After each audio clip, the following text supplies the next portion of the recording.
Today's topic is nuclear reactor. So already I told you that in nuclear reactor, controlled chain reaction takes place.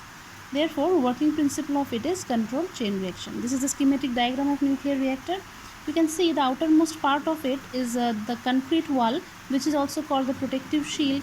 It actually protects or it prevents all the hazardous radiation which may produce inside the reactor to come out. Now one by one we will see the component of it. So the first one is fuel or fissionable material. It is uranium-235, thorium-232 or maybe plutonium-239, etc. So these are the fuel or fissionable material, and it lies here. This rectangular bar, these are the fissionable material or fuel. Okay. Now second part is moderator. Now inside, or you can say that all these bars are separated by a liquid, and this liquid is the moderator. And what is the purpose of this moderator? Whenever any neutron is generated, that neutron remain as fast moving neutron. Already I told you about this. So these fast moving neutrons, when they passes through the moderator, it becomes thermal neutron, which can take place in the next reaction. So that is why this moderator is used. Now next part, that is the control rod. This one is the control rod, this one. Okay, when this control rod is pushed down, it comes till this, and then it can absorb the extra neutron, because we know that in each reaction 3 neutrons are produced. If it is uranium-235, then 3 neutrons are produced. Those 3 neutrons, if takes place in the next reaction, it may produce 9 neutron, and then so on. In that way the number of neutron will multiply.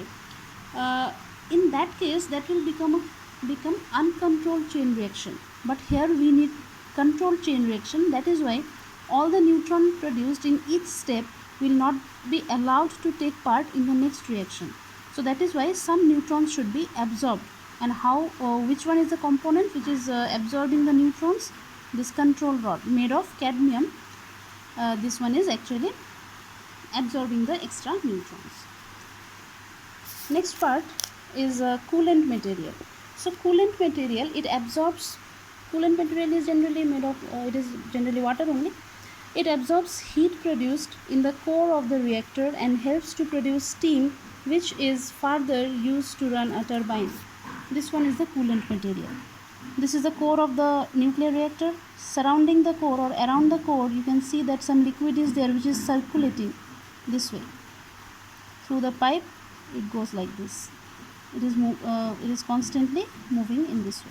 So this coolant material, it is actually taking away the heat from the core of the nuclear reactor.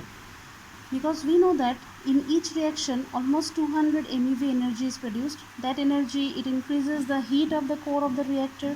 This heat is taken away by the coolant, and when this coolant passes through this pipe, taking away the heat, inside this chamber again we have water. This water, due to this heat, gets converted to steam, and that steam further is taken to run a turbine.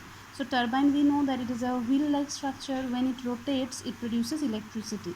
So in other words, the heat produced in nuclear reactor is actually taken away from the reactor to produce electricity.